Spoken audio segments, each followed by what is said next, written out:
Welcome to This Week in Adventist History. On October 9th, 1949, the new Westminster Ukrainian Seventh-day Adventist Church in New Westminster, British Columbia, Canada, was dedicated to the worship and service of God. Its dedicatory sermon was preached by Henry L. Rudy, then president of the Canadian Union Conference, today Seventh-day Adventist Church in Canada. Rudy was assisted by the conference officers and the church's pastor, Nichol Bodrug. Bodrug had been born in Austria in 1881. He immigrated first to the United States, but soon he moved a second time and settled in Saskatchewan, Canada, where he married Pearl Nigrich in 1905. Nichol and Pearl joined the Seventh-day Adventist Church in 1915. In 1918, Pearl died at just age 33 as a result of the influenza pandemic.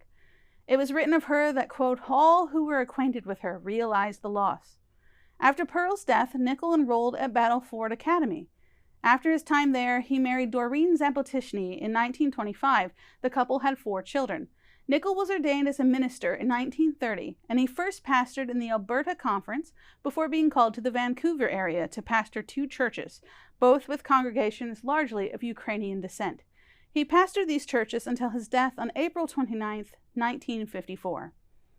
A little less than a year later, on April 9, 1955, the new Westminster Ukrainian Seventh-day Adventist Church became the Wally Seventh-day Adventist Church, likely due to demographical and generational shifts, as evidenced by the church conducting evangelistic sermons in English, but offering a Sabbath school class in Ukrainian.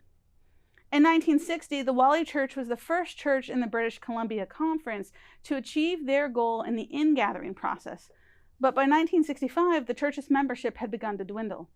5 years after that, the Vancouver, Westminster, and Langley churches were working together to, quote, revitalize the Wally Church by using the building for what they called the Way In, providing a place for local teenagers to play games, hold discussions, listen to live music, and be introduced to the gospel. But the fruit of these efforts were short-lived, and soon the Wally Seventh-day Adventist Church, once the new Westminster Ukrainian Church, had been disbanded and the property sold. But the remaining members from the former Wally Church were determined to have a church in the area. They almost immediately started an effort to re-establish a congregation, organizing 14 charter members into the Surrey Seventh-day Adventist Church in 1973. They rented first one space and then another as their numbers grew, and they began to lay the groundwork for building their own church building. This work took 10 years to achieve. A groundbreaking ceremony was held on May 7, 1985, but that was only the beginning. The structure was built mostly by volunteers from the congregation. On April 23, 1988, they began holding Sabbath services in their fellowship hall, and in 1990, they began holding services in their completed sanctuary. On September 14, 1991, the Surrey Seventh-day Adventist Church held its dedication service and noted that their church was only built through God's blessing and the dedicated labor and sacrifice on the part of the local members. The Surrey Seventh-day Adventist Church still operates in 2023. It is unlikely that those who attended the October 9, 1949 dedication of the new Westminster Ukrainian Seventh-day Adventist Church expected that their doors would close within 30 years despite their best efforts.